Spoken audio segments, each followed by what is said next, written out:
Bienvenue dans La Leçon, le podcast sur l'art d'échouer. Aujourd'hui, j'ai le grand plaisir de recevoir Mathias Malzieu, le chanteur du groupe Dionysos. Mathias a la capacité impressionnante à déployer son univers par tous les moyens. L'album Jack et la mécanique du cœur, par exemple, qui se transforme en film d'animation produit par Luc Besson, ou à l'inverse, son livre Journal d'un vampire en pyjama qui donne lieu à un album éponyme. La logique se retrouve sans dessus-dessous parce que chez lui, c'est la poésie qui prend le pouvoir. Et puis surtout, j'ai découvert sur sa fiche Wikipédia qu'il jouait du ukulélé, la guitare, de la thérémine et de l'harmonica en plus du chant. C'est vraiment l'élément qui a fait mouche et qui m'a donné envie de le recevoir dans la leçon. Aujourd'hui, pas de thérémine, d'abord parce que je ne sais pas ce que c'est, mais surtout parce qu'on va plutôt parler d'échecs ensemble. Mathias, bonjour. Bonjour. Alors je t'explique vite fait ce que c'est que le thérémine. Ah, s'il te plaît. Le thérémine, en fait, c'est un instrument qui est à ondes. C'est fou. Et ça fait un son de soucoupe volante. C'est-à-dire que c'est le son qui était utilisé dans les films d'épouvante des années 50-60. Et c'est très visuel parce que du coup, comme ça marche par les ondes, on fait des gestes où on a l'impression qu'on touche rien et on produit un son. Ça a été remis au goût du jour beaucoup par un groupe comme Portishead. Voilà, il y en a beaucoup dans des musiques de films, même aujourd'hui, de Tarantino, de choses comme ça. Et j'aime beaucoup cet instrument. Bon voilà, aujourd'hui on va parler d'échecs et on a découvert ce qu'était la thérémine. Voilà. Elle est pas belle la vie. Elle est bien. Dis-moi, aujourd'hui tu vas me parler d'un sujet un peu lourd. Le jour où tu as appris le diagnostic de ta maladie, est-ce que tu peux m'expliquer le tableau au départ ? Oui. Alors je pense que vraiment c'est le plus gros, colossal échec de ma vie. Par rapport à ce que tu proposes dans ton podcast, c'est pour ça que j'ai pensé à ça, parce que tout est mis en échec. C'est-à-dire que ton corps dit stop. Il refuse de t'obéir. C'est-à-dire que moi, le tableau, comme tu disais, en gros, j'étais fatigué depuis 2-3 mois et un peu blanc. Et j'étais en train de terminer Jack et la mécanique du cœur en film, en train de terminer la promo d'un précédent livre qui s'appelait Plus petit baiser jamais recensé, et en même temps j'étais encore en tournée avec le groupe Dionysos. Oh là là, d'accord, donc planning concrètement très très chargé. Ouais, très chargé. Du coup, j'allais avoir 40 ans, ça faisait 10 ans que j'avais perdu ma mère, donc j'étais dans un truc de je suis très fatigué, mais je vais au bout du film et je me reposerai après. Tu t'es pas forcément écouté peut-être, j'imagine. Je me suis pas écouté du tout, alors que bon, j'ai commencé à avoir quand même des bleus, des palpitations fortes, beaucoup de fatigue, et puis c'est vrai que j'étais très très blanc, quoi. Et est-ce qu'on te l'a fait remarquer ? On me l'a fait remarquer, ouais. Et du coup, j'ai tourné le clip de Jack et la mécanique du cœur, où il y avait des images du film, et aussi on faisait un noir et blanc, un playback. Je crois. Oui, c'est celui-là, ouais. C'est exactement celui-là. Et en fait, entre les prises, j'arrivais pas à respirer. D'accord. Et personne ne se rendait compte de rien, ce qui à la fois me rassurait, à la fois m'inquiétait. Mais vraiment, j'avais l'impression d'avoir une paille à la place du système respiratoire, quoi. C'était vraiment ultra violent, très douloureux. Donc je me suis dit, bon, demain je vais aller faire des analyses quand même. Est-ce que sur le coup tu te dis que peut-être est-ce que c'est lié au stress Au début, en fait, j'ai une forme de déni où je me dis bon je suis fatigué parce que effectivement je fais déjà un film d'animation en soi, ça m'a pris 6 ans et c'est presque 3 métiers. Parce que puis produit par Luc Besson, c'est une grosse production, j'imagine. On était 200 à travailler dessus. J'avais 5 personnes, une équipe de 5 à 10 personnes qui travaillaient sur les yeux des personnages. C'était à la fois complètement magique et en même temps très très lourd, avec beaucoup de pression, etc. Mais une pression joyeuse, quoi, de la pression de l'explorateur, quoi, parce que j'ai expérimenté quelque chose que j'avais jamais fait, et puis c'était à la fois ultra joyeux mais très très intense. Tout mon cœur et tout mon sang qui passait dans ce film, quoi. C'est-à-dire que c'était à la fois mon livre, c'était la musique du groupe, je le réalisais, je faisais la voix du personnage. Ouais, ça fait beaucoup d'implications. Beaucoup d'implications, parce que je réalisais, mais en même temps je faisais la musique, je faisais la voix, donc ça faisait beaucoup. Tout le monde me disait c'est normal que tu sois fatigué, donc moi je me cachais un petit peu, je me posais un peu après la mécanique du cœur, sauf que j'ai pas eu le temps, parce que en fait j'ai fait cette prise de sang parce que ça allait pas du tout. Après le clip. Après le clip, ouais. Et le lendemain, je fais la prise de sang le matin. Déjà, j'avais du mal à monter les escaliers.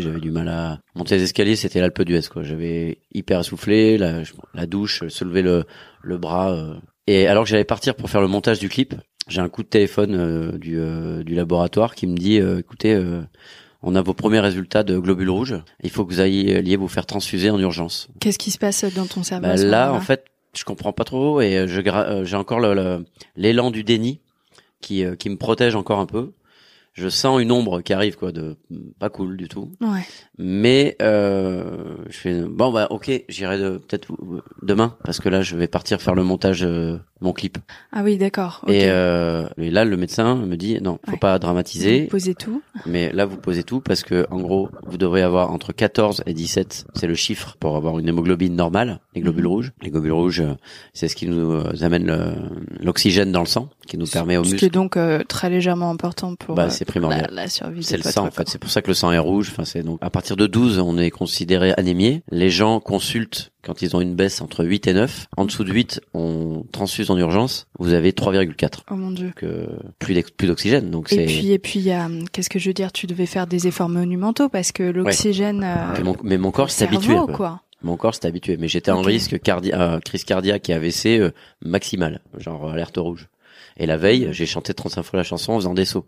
Si tu regardes le clip, tu verras que c'est assez énergique. Le quand fameux saut. Bah celui-là maintenant je peux le faire comme il faut, mais ce jour-là il me coûtait cher celui-là et il aurait pu me coûter la vie. Ouais. Donc j'appelle au clip et je dis bon j'ai un petit souci, je veux avoir un truc, mais je dramatise pas. Oui, tu dramatises juste, pas bon du il faut, je peux pas venir au montage. Et là le docteur me rappelle. Il y en a un deuxième résultat qui est pas bon non plus, c'est vos plaquettes. Donc les plaquettes, c'est ce qui permet de coaguler. Et il faut 150 000 plaquettes pour être dans la norme. J'avais 17 000 plaquettes. C'est-à-dire qu'il me dit surtout, vous touchez plus aucun objet contendant. Ah mais bien sûr. Et j'avais eu des saignements de nez d'une demi-heure depuis des mois, enfin bref. Okay. Mais pareil, ça m'inquiétait, mais bon. Quand j'étais petit, je saignais un peu du nez quand j'étais fatigué, donc bon. Oui, et puis plus c'est stressant et plus on sent qu'il y a un souci et plus on ferme vite parce qu'on n'a pas envie de faire face à la chose. Et toi, ton déni devient un échec parce que tant que t'es dans le déni, tu peux pas combattre. Tu sais, c'est comme à l'antenne, je dois te vous voyez peut-être, non? Non, je vais commencer par tutoyer, je suis très mal élevée, alors reste sur cette ligne édite. Non. Je pratique d'habitude, donc, mais si ça te va, le tutoiement. Moi, je tutoie maintenant. J'ai commencé au départ à vous voyez, je faisais vous tu, alors bon, tant pis. Maintenant, j'ai lâché l'affaire. Ok. Donc, oui, je sais pas si tu te souviens de slogan qu'il y avait après les attentats. On disait même pas peur. Ah oui, je me souviens. Et moi, je trouvais que c'était un slogan catastrophique. C'est-à-dire que même pas peur, si, il fallait avoir peur. Mais par contre, il fallait ne pas se faire paralyser par la peur. Parce que le vrai courage... C'est culpabilisant en plus, je trouve. Parce que moi, j'ai eu terriblement peur, par bien exemple. sûr. Mais il fallait. C'est-à-dire que là où c'est eux qui avaient gagné, c'est si on avait peur et qu'on était donc terrorisé et qu'on faisait rien. Mais ne pas avoir peur, c'est pas être courageux, ça. C'est du déni. Être inconscient. C'est du déni. Il y avait un danger. Le courage, c'était d'affronter ce danger et d'essayer d'être solidaire. Et moi, c'est comme si j'avais eu un mini attentat à l'intérieur de moi, quoi. C'était donc on me dit ça. Ok, donc je commence à appeler. Je dis mais qu'est-ce que ça veut dire? Il y a un problème avec votre moelle osseuse. On ne sait pas ce que c'est, mais il faut qu'on aille regarder dans votre moelle osseuse ce qui se passe. Pourquoi vous saignez? Il m'a dit. Et on me dit, on a les résultats de vos globules blancs, et vous avez quasiment plus de globules blancs. Oh punaise, donc la Sainte Trinité, quoi. Voilà. Les trois lignées sont atteintes, comme ils me disent. Donc ça veut dire que votre système immunitaire, vous n'avez plus de système immunitaire, donc il faut que vous portiez un masque tout de suite, et que vous n'alliez plus du tout dans des lieux publics. Et moi, je suis en train de terminer mon film. C'est ça. J'ai 200 personnes qui travaillent dans le studio. Voilà. T'as un travail qui est très très en lien avec les gens. Que je travaille depuis 6 ans le film. La mécanique du cœur, c'est 10 ans de ma vie parce qu'entre l'écriture du roman, l'album, la tournée et le film, c'est 10 ans. Je suis à 2 mois de terminer le film. Donc dans des moments avec des décisions ultra importantes parce que étalonnage, mix musique. Donc avec un travail par-dessus la tête. Ce qui peut en plus changer complètement non seulement la dynamique du film, mais aussi l'intrigue, parce qu'il y a des passages qu'on coupe, c'est vraiment une décision qui est super importante, quoi. Alors encore un tout petit peu moins sur un film d'animation, parce que comme du coup c'est très cher, tu fabriques, en fait tu fais ton montage sur un storyboard, c'est-à-dire sur comme une espèce de BD que tu filmes, et tu fais des voix témoins, tu mets tes musiques et tes sons. Et en fait après, une fois que t'as ça, tu fabriques. Donc sur le montage, j'étais bien. D'accord. Mais par contre, t'as beaucoup de décisions de rendu. C'est comme quand tu télécharges quelque chose, quoi. Et en fait, t'as travaillé pour, et après t'attends de voir ce que ça a donné, quoi. C'est comme quand le puzzle qui se prend en place, quoi. Comme quand tu fais à manger, quoi. Presque d'un coup, t'as mis les bons ingrédients, t'as fait ta cuisson, et puis tout d'un coup, c'est cuit, tu goûtes. Et moi, j'étais au moment de goûter le film. Donc le meilleur moment, en plus, celui qu'on attend depuis tellement longtemps. Exactement, 6 ans.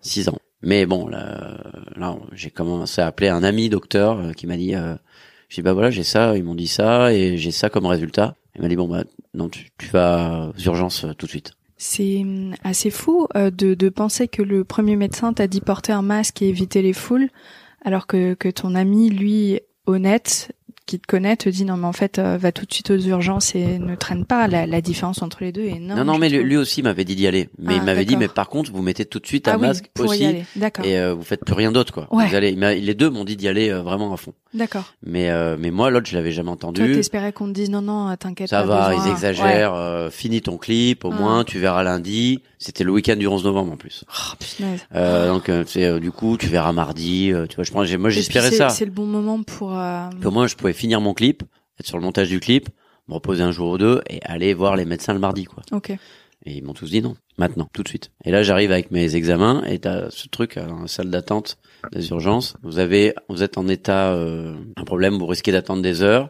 Vous êtes dans un état grave, on va vous prendre sous une demi-heure. Pronostic vital est engagé, on vous prend tout de suite. Et là, je donne mon truc. Le mec regarde mes taux et fait veuillez me suivre, s'il vous plaît, monsieur. C'est-à-dire qu'ils me prennent Punaise, tout de donc suite. Tu sais très bien que là. Et là, tu commences à faire waouh.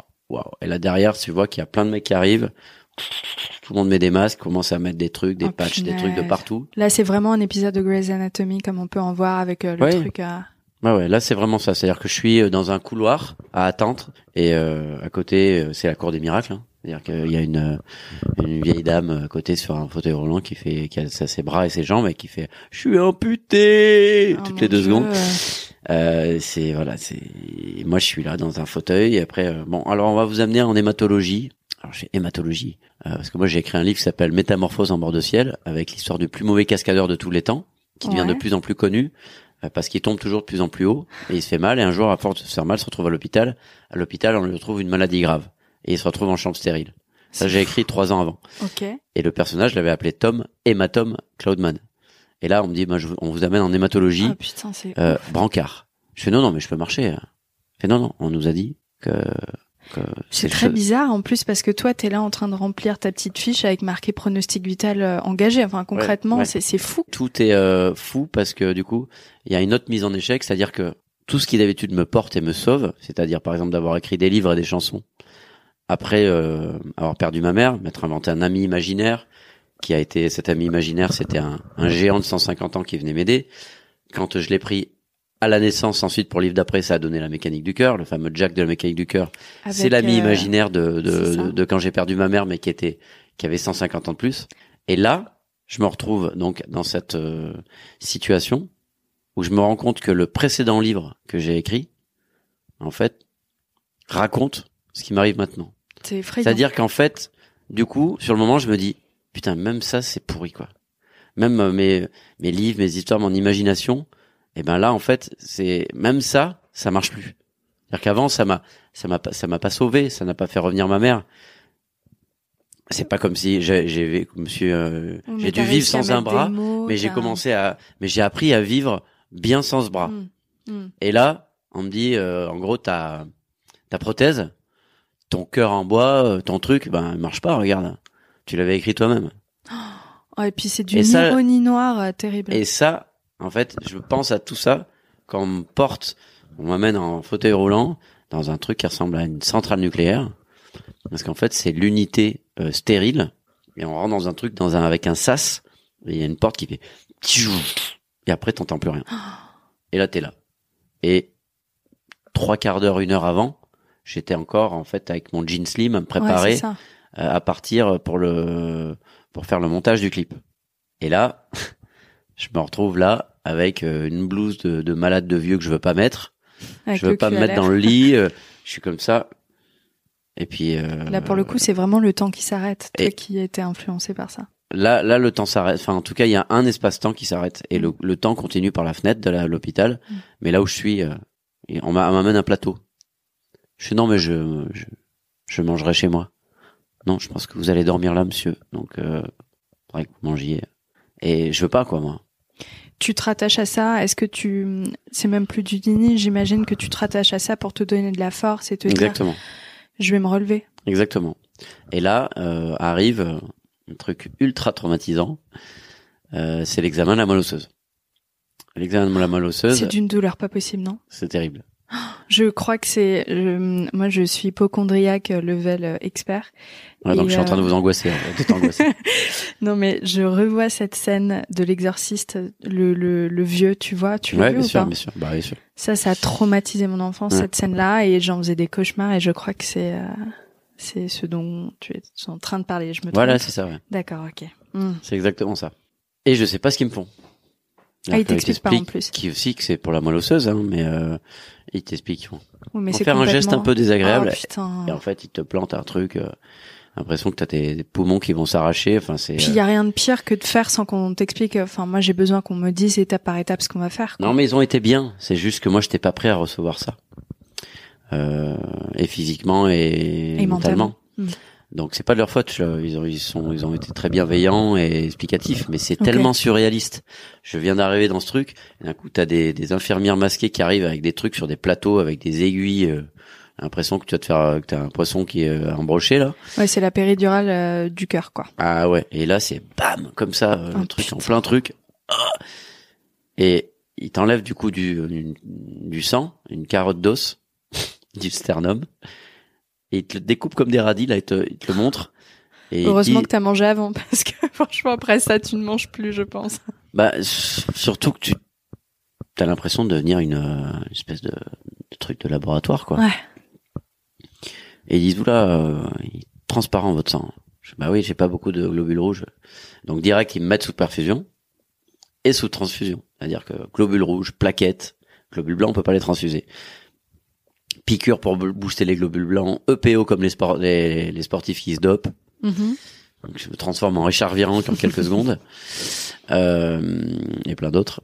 Et ben après il faut attendre les résultats, quoi. Ça dure combien de temps? 4 jours, parce qu'en plus il y a le résultat, donc il y a le 11 novembre. Donc je sais que j'ai un truc grave. Oh putain, les pires 4 jours. Et 4 jours sont durs. Parce qu'évidemment, il faut expliquer aux gens avec qui je suis en plein boulot, même si c'est le week-end que je vais pas reprendre le boulot. Il faut expliquer aux proches qui comprennent rien. Parce que eux sont dans le déni à nouveau. Parce que mon papa, c'est mon papa. Donc ça peut pas être le fils. Il comprend pas. Il comprend pas émotionnellement. Quand en plus la maladie hyper compliquée, je sais pas ce que c'est. Oui, et puis toi tu sais même pas je encore. sais pas encore bien l'expliquer, mais du coup on me pose plein de questions, et je suis épuisé. Mais c'est ça. Parce que même avec des globules rouges, même avec une transfusion, je remonte à 8 plus. Et 4 jours après, on me dit bon bah vous avez une maladie très rare. D'accord. La bonne nouvelle entre guillemets, c'est que c'est pas un cancer. Du coup, il y a pas en tout cas il y a moins le risque de prolifération métastasique, parce que par le sang ça peut aller très vite. Oui, parce que après ça peut se mettre sur d'autres ganglions, sur d'autres organes vitaux, etc. Exactement. Alors que là pas du tout. D'accord. En tout cas dans un premier temps, parce que c'est quand même des états pré-leucémiques, ce qu'ils appellent. Mais ils disent là c'est votre système immunitaire qui a fait un bug. Donc c'est très rare. C'est une centaine de cas par an en France. Ça doit être paniquant quand on te dit ça, non? Parce que tu dis, mais merde, en même temps, on te dit, c'est pas une leucémie et il y a un traitement. Ok. Sur ce moment-là, il y a un peu moins de brouillard tout d'un coup. On dit bon bah ok, c'est ça et il faut faire ça.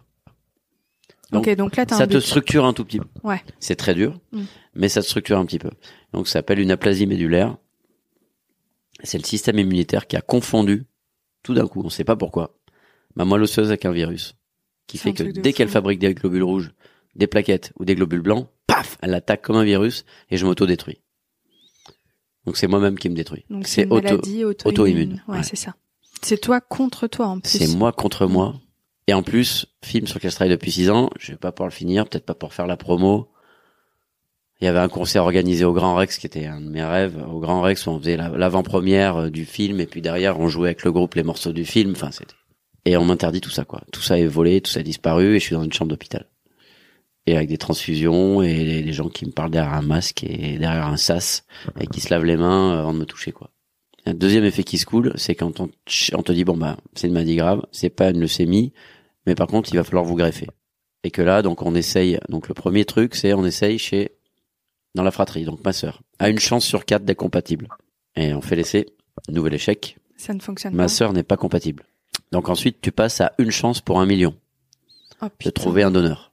Ton papa, ça fonctionne pas? Trop âgé. Ok. Donc on fait la recherche mondiale pendant des mois. Pendant ce temps, on me fait des transfusions de partout, tout le temps. T'arrives à garder espoir à ce moment-là ou comment est-ce que t'es mentalement? Je commence mon journal d'un vampire en pyjama et j'écris tous les jours, sans savoir ce que ça va donner, si je vais m'en sortir, si je vais le publier un jour ou si j'en ferai un roman. Mais j'écris comme un marathonien, comme on disait tout à l'heure par rapport à Murakami. Et tout de suite, j'appelle ça journal d'un vampire en pyjama parce que je suis transfusé tout le temps et que je suis tout le temps en pyjama. Donc j'ai besoin du sang des autres comme un vampire. Donc je commence à trouver ce décalage avec la réalité, qui met la réalité un tout petit peu à distance avec un peu de science-fiction, un petit peu d'autodérision. Et ça me fait beaucoup de bien. Ça me maintient à flot parce que ça me permet de rester moi-même. C'est-à-dire que là, on bascule sur un peu la deuxième partie de ton interview, qui est donc la question de la résilience, la question du rebond après l'échec. Ouais. La question du rebond après l'échec, c'est une organisation, en fait, mentale pour moi. Donc, j'ai cette maladie, j'ai cette greffe en espoir. Donc, je commence à structurer des choses. Je fais du coup, maintenant, là, j'ai un temps pour moi. Obligatoire et terrible parce qu'en même temps j'essaye quand même je me retrouve à faire des transfusions et après on me maquille pour aller faire une télé, je me retrouve au grand journal. C'est pas vrai, mais attends, tu peux sortir pendant ce temps-là? C'était dangereux, mais moi j'ai dit, je vous avertis, je fais la promo du film. Et puis je tiens pas si j'ai pas parce ça que aussi, si quoi. vous me parlez de morale, si je livre pas le bébé, c'est une catastrophe. Et puis je pense que pour toi psychologiquement ça te permet c'est ce que je leur dis et ils l'entendent. Okay. Donc, le deal, c'est tu rentres en chambre serrée le lendemain de la sortie de ton film. Incroyable. Donc, je fais toute la promo. Les gens sont au courant? Les très proches sont au courant, et sinon, les gens qui m'accueillent, pas du tout. D'accord. Je fais le grand journal avec Decaune et avec Besson. Hey, machin truc. Oh là là. Super, ton film, machin truc. Moi, je suis là, la pub, je saigne du nez. Oh putain. Et 3 jours après, il y a la fameuse soirée chiffres, c'est-à-dire où on attend les premiers chiffres du premier jour. Pour un film, c'est très important. C'est plus encore que pour un livre ou un disque. C'est vraiment une tonalité. C'est la première semaine, hein, c'est ça? Le premier jour. Ah, carrément. Le premier jour. Premier jour. Autant la première semaine très importante pour un livre. T'as pas intérêt à ce qu'il fasse très beau comme aujourd'hui, quoi. Voilà. Exactement. Et donc, ça commence bien, tout le monde est content. On boit du champagne jusqu'à 2h du matin. Toi, tu bois du champagne? Ouais. Bah, bravo. Ouais. Je me bourre pas la gueule, mais je profite un peu quand même. Ok. Et à 2h du matin, on me met dans un taxi et là, je suis tout seul. Et à 10h du matin, le lendemain, j'ai un cathéter central et je suis parti pour on sait pas combien de temps, avec un traitement qui va peut-être m'éviter la greffe, qui a une chance sur 2. Donc c'est que de l'hypothétique, quoi. Ah oui, c'est du brouillard total. Et là, j'écris mon journal et je commence à écrire des chansons. Ça te donne une discipline mentale? Ouais, c'est un rythme. Tous les jours, j'écris. Et là, je passe 5 semaines à l'hôpital. Ça améliore un tout petit peu, j'ai un peu moins de transfusion, mais ça reste catastrophique. Donc il faut greffer. Donc 7 chances sur 1 million. Ouais. Ils font le tour du monde, des fichiers. Ils ne trouvent pas de compatibilité avec moi. C'est là qu'on voit que je suis un métis. Parce que plus on est croisé génétiquement, plus c'est comme un code d'un coffre-fort, tu sais. Si tu rajouterais des... Donc quand on est pur caucasien, c'est plus facile. Moi, je suis mélangé avec un père lorrain, donc je lui ressemble un peu. Mais j'avais une maman qui était oranaise espagnole. Ce qui est pas si loin, mais... Mais ça donne une leçon, les questions de l'identité. C'est-à-dire que même nous, un petit blanc en bec comme moi, je suis un métis. Je suis un métis, ouais. Et ça me plaît en plus dans l'idée, mais le fait est que ça c'est plus compliqué. C'est compliqué. Et là je tombe après 6 mois de très difficile. Bon, je passerai sur le fait qu'un des membres du groupe a quitté le groupe à ce moment-là, quand j'avais pas alors qu'on travaillait ensemble depuis 20 ans comme une famille, parce qu'il faut continuer de payer le manager pour essayer de faire un album plus tard, et que lui me dit je paierai le manager quand on sortira un album, genre si tu t'en sors. Voilà. C'est là qu'on voit les vrais amis, et j'ai aussi vu 99% de gens extraordinaires. Vraiment, justement, le groupe, le reste du groupe, et tous les autres membres de ma famille et mes très proches, il y a des gens qui se sont révélés de manière extraordinaire, mais il y a eu quelques mauvaises blagues comme ça. Et on m'avait prévu, on m'avait dit attention. Vous allez avoir... C'est beau au moins parce que t'as pu voir de la beauté là-dedans. Ah oui, j'ai vu énormément de beauté. Et j'ai vu une beauté extraordinaire. Et là, la personne que j'ai rencontrée, dont je vais te parler maintenant, c'est la personne qui m'a greffé. D'accord. Et lui dit, bon, votre santé va bien en fait. Vous avez ce problème-là, mais le reste, vous allez bien, vous êtes très tonique, très dynamique. Moi, on peut tenter quelque chose qui a été fait 18 fois dans votre maladie sur des gens de votre âge. Normalement, on le fait pas, on le fait que pour les enfants. On a trouvé un sang de cordon d'une femme qui a accouché en 99.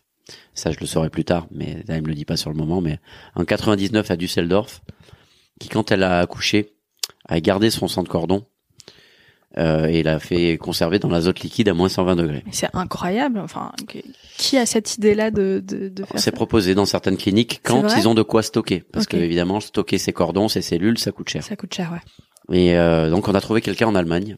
Oh, et puis il y a une image magique en plus. Pour moi, c'est une renaissance. Tu vois ce que je veux dire? Mais c'est une renaissance. C'est hyper beau comme. C'est une renaissance. Une possibilité de renaissance, en tout cas, sur ce moment-là. Et le mec me dit, bon, je vous avertis, ça va être, c'est le Cap Horn. C'est-à-dire que vous allez être greffé par du sang de cordon. C'est-à-dire que c'est des greffes qui sont très difficiles. Il y a beaucoup d'imprévus. Mais vous allez avoir une équipe technique. Je crois, je crois que vous êtes musicien, non? Ben là, vous allez faire votre plus gros concert. Là, faut vous préparer pour faire votre plus gros concert. Et nous, on va vous faire une équipe technique. Vous allez rencontrer des gens fabuleux et qui vont se battre pour que ça marche. Donc, si vous rentrez avec la tête basse, ça va pas bien se passer. Si vous rentrez pour gagner, je suis pas un fou. Je vous propose ça pas ça comme ça. C'est que je pense qu'on peut vous ramener à la vie normale. Ça a été fait 18 fois. Je fais ça marcher combien de fois? On dit 15 fois. Honnête. Il y a 3 personnes qui sont décédées pendant la greffe. Mais ça a marché 15 fois. T'entends quoi à ce moment-là? Est-ce que t'entends 15 réussites ou est-ce que t'entends 3 décès durant la greffe? J'entends 15 réussites. Ok. Vraiment. Je suis pas dans le déni. Parce qu'il me dit par rapport aux 3, et puis il me dit averti, vous risquez de rester 2 mois, peut-être 4, peut-être 6 à l'hôpital. Ça, peut-être que vous allez sortir, peut-être qu'il y a des moments où vous allez devoir revenir, parce que le système immunitaire après, il va être celui d'un enfant. Parce qu'on repart à zéro. Parce qu'on vous greffe le sang de cordon. Donc vous allez avoir le système immunitaire d'un bébé. C'est incroyable. Du coup, moi je repars avec une niaque de fou. Et là, je pars en mode combat. Et là, je fais les chansons. Je continue, je reprends le livre et tout. Sur le journal d'un vampire en pyjama. Voilà. Et là, je me retrouve à l'hôpital pour être greffé. Et je fais une chanson où je dis je vais traverser l'Islande en skateboard à moteur. Et puis je dis sur le refrain, Dionysos est né 2 fois. Parce que Dionysos, ça veut dire né 2 fois. C'est pas vrai? Et oui, parce qu'il sort du ventre de ses mêlées. Mais c'est dingue, non mais attends, mais t'as tout prédit. Et après, Zeus le remet dans sa cuisse, Zeus ou Jupiter. Ouais. Et du coup, il naît une 2e fois de la cuisse de Jupiter.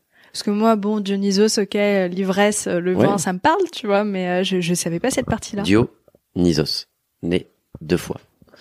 Donc je dis ça. Là, ok. Et je dis, dans la chanson, que j'ai changé de groupe sanguin. Parce que j'ai changé de groupe sanguin. C'est fou. C'est-à-dire qu'en fait, j'ai changé d'ADN et j'ai changé de groupe sanguin. Évidemment, ceux qui m'ont sauvé, c'est les médecins et mes proches. Mais moi, comme c'est ce qu'il disait, on va vous mettre sur scène. Nous, on va vous mettre les meilleurs instruments. On va être dans le public, on va vous encourager. Mais c'est vous qui allez chanter. Même l'espoir, il fallait le doser. Qu'à des moments, tu le doses un peu trop.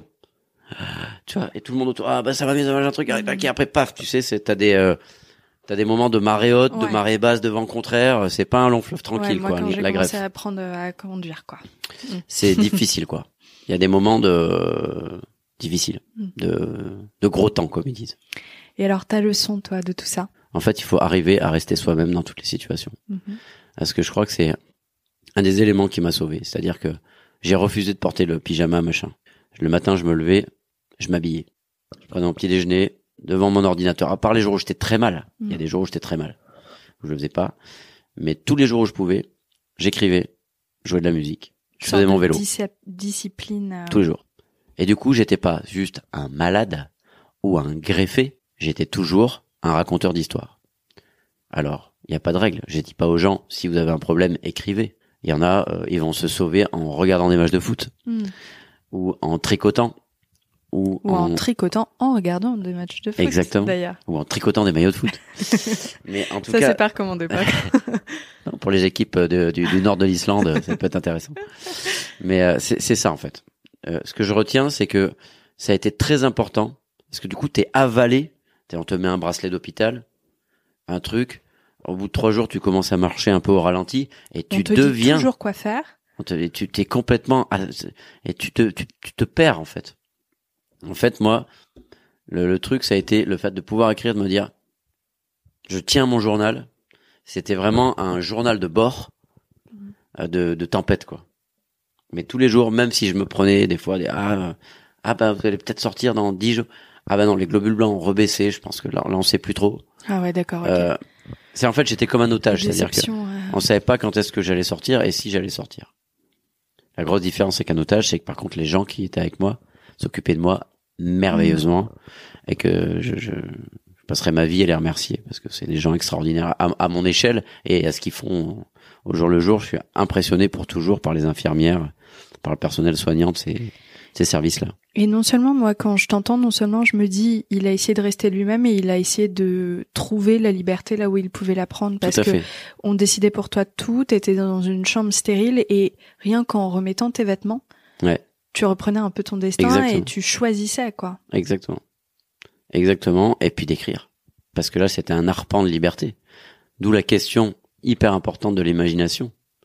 Et c'est marrant parce que est-ce que tu avais vu ou lu le discours d'Harvard de J.K. Rowling? Alors j'adore J.K. Rowling, mais j'ai pas regardé son discours. Parce que c'est ta thématique, c'est-à-dire qu'en fait elle fait elle est, j'adorerais l'interviewer. Mais c'est ta thématique, exactement. C'est-à-dire qu'en fait c'est une remise de prix où elle fait un discours. Donc je sais plus si c'est Harvard ou Oxford ou je sais plus ce que c'est, une grande école. Donc c'est des gens qui viennent d'avoir un succès, donc l'inverse de l'échec. Ouais. Et elle leur dit je suis là pour vous parler de l'échec. Vous allez vous demander pourquoi, parce que là vous avez du succès, mais on travers tous, ça arrive tout le temps. Et en fait la question c'est pas de l'échec, c'est de savoir qu'est-ce qu'on en fait et comment on rebondit. Et quelles sont les armes sur ça? L'imagination. Et l'imagination, pourquoi? Parce que l'imagination rend possible l'empathie. Parce que pour se mettre à la place de quelqu'un, il faut imaginer. Oh, c'est génial comme truc. Voilà. Alors ça, c'est pas de moi, hein. C'est J.K. Rowling. La question de l'échec, voilà, on va tous perdre. Il y a alors, tu vois, j'ai des citations bizarres, hein, mais on peut citer J.K. Rowling, mais je vais te citer Rocky. Hein, c'est pas une référence très littéraire. mais des fois, il faut savoir tout considérer. Rocky dit un truc génial. Lumières, hein, c'est ça. C'est siècle des Lumières. Ouais, c'est à peu près ça, mais avec un petit peu plus de bodybuilding. Mais il dit un truc génial à un moment donné. Il discute avec un jeune boxeur et il dit ton punch, ça m'a toujours impressionné, ton punch, tout ça. C'est comme ça. Il est connu par son punch, son crochet, je crois. Et non. Moi, pourquoi j'ai été champion? Pas parce que j'ai du punch, parce que j'ai su encaisser les coups. C'est comme ça qu'on gagne. Le punch, c'est en plus. Mais celui qui gagne, c'est celui qui encaisse les coups. Et c'est la même chose que J.K. Rowling. Et donc toi, t'as encaissé les coups. J'ai encaissé des coups et je suis resté moi-même avec tous mes défauts, tous mes trucs, mais je suis pas devenu autre chose. Et aujourd'hui, du coup, je te racontais cette histoire de traverser l'Islande en skateboard. Pourquoi? Parce que ensuite, du coup, 1 an et demi après, tu l'as fait cette traversée? Je l'ai fait. Et j'en ai écrit un livre qui s'appelle Carnet de bord que j'ai ajouté aux poches du vampire. Tellement cool. Et là, une boîte de prod est venue me voir et me dit mais il faut en faire un film. Et là, je viens de partir en Norvège et je viens de sortir un film sur Arte qui est disponible en replay là maintenant. Tu peux me donner le titre? Norvège, l'appel du merveilleux, en hommage à Jack London, l'appel de la forêt. Et du coup, j'ai refait le truc de partir en skateboard jusqu'au Cap Nord. J'ai rencontré un éleveur de rennes. J'ai fait la musique avec le groupe et c'est sorti la semaine dernière par hasard fou, le même jour que Une sirène à Paris. Mais c'est génial, c'est génial. Et évidemment, on a fait une projection parce que je parraine 2 associations de dons de moelle osseuse, dont une qui est sur de la recherche avec le fameux professeur qui m'a greffé. Je vous mettrai tous les liens ainsi que le nom du professeur. Super. Parce que je pense que et de HTC si tu peux effectivement la fondation. Ouais. Si tu peux, c'est génial. Et du coup, on a fait une projection dans une salle juste avant Noël avec des patients, des gens qui ont été greffés, des gens qui vont être greffés pour montrer l'après. Donc la question, parce que tout le sujet de ce film, c'est la question de la résilience, c'est l'après. C'est-à-dire que moi je Je commence à monter une montagne et je dis bon, j'ai été greffé la moelle osseuse. Il y a tant d'années, machin truc. Et là, je retourne vers le normal extraordinaire, c'est-à-dire que je peux voyager. Et je cite Nerval qui disait « Je voyage pour vérifier mes rêves », qui est une de mes phrases préférées. C'est beau. On pourrait presque la retourner aussi. Je rêve pour voyager. Mais lui, il a dit dans ce sens-là, elle est belle dans ce sens-là. Et donc voilà. Et La Sirène, le livre. Donc ton dernier livre qui vient de sortir. que je viens de sortir, puisqu'on s'est rencontrés à cette occasion-là, c'est la première idée que j'ai eue, dont j'ai pu retomber amoureux, parce qu'il faut tomber amoureux de ses idées pour justement les remettre en question et se disputer comme dans un couple. Mais il faut les aimer pour les porter loin. En fait, c'est la première idée qui m'a emporté après mes histoires de greffe, où j'étais encore dans mon carnet de bord qui était une boucle bouclée du journal, et de toujours d'être dans ce truc de j'ai été un vampire, je suis plus un vampire, est-ce que je suis plus transfusé. J'étais vachement là-dedans. Et à un moment donné, l'idée de cette sirène qu'on trouvait sur les quais après la crue, et de cet homme qui pensait qu'il tomberait plus jamais amoureux, et on est encore dans les histoires de déni, et qui va se retrouver avec ce qui peut lui arriver de pire et de mieux, à savoir une sirène, donc la plus dangereuse et la plus attirante. Là, ça m'a excité parce que je me suis dit, je vais pouvoir continuer en fait mon combat poétique, mon histoire de résilience.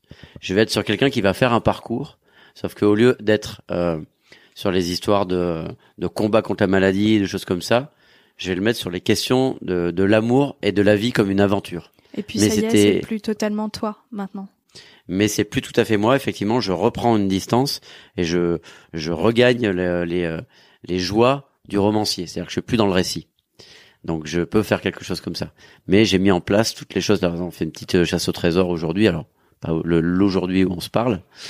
On fait plein de petites choses comme ça. Et tout ça vient des rêves que j'ai fomentés quand j'étais en chambre stérile. Quand j'ai voulu aller en Islande, et ben du coup je me suis rendu en Islande et en Norvège. Et puis en Norvège j'ai laissé des petites licornes dans des endroits. Et puis il y a des gens qui sont allés prendre en photo les trucs que j'avais laissés en photo dans le carnet de bord et qui m'envoyaient des photos. Enfin, il y a comme ça des boucles de petits poussés un peu magiques où je me suis mis des graines pour moi-même, pour aller les chercher, parce que je m'enfonçais dans une forêt très sombre et je me balançais des graines à moi-même pour me dire je vais repasser par là, je vais repasser par là, et aujourd'hui je les récolte et j'en rebalance plein en plein ciel partout, et donc le joli problème c'est que j'ai envie de faire autre chose. Pas de projet ni d'idée. C'est un peu, pas l'un de tes soucis. J'étais déjà hyperactif et hypersensible, ça a exacerbé ça, c'est-à-dire que je suis pire et mieux qu'avant. C'est une jolie conclusion. Merci beaucoup Mathias, c'était hyper fort et tellement différent des épisodes précédents, et je sais pas quoi dire à part merci en fait, c'était vraiment passionnant. C'est moi qui te remercie. Je vais penser aussi à remercier Héloïse Goua, qui m'a dit surtout contacte Mathias, tu vas voir, il est toujours intéressant, il est gentil, il est disponible, et elle est formidable, j'aime beaucoup ce qu'elle fait. Merci beaucoup et à bientôt. Avec plaisir.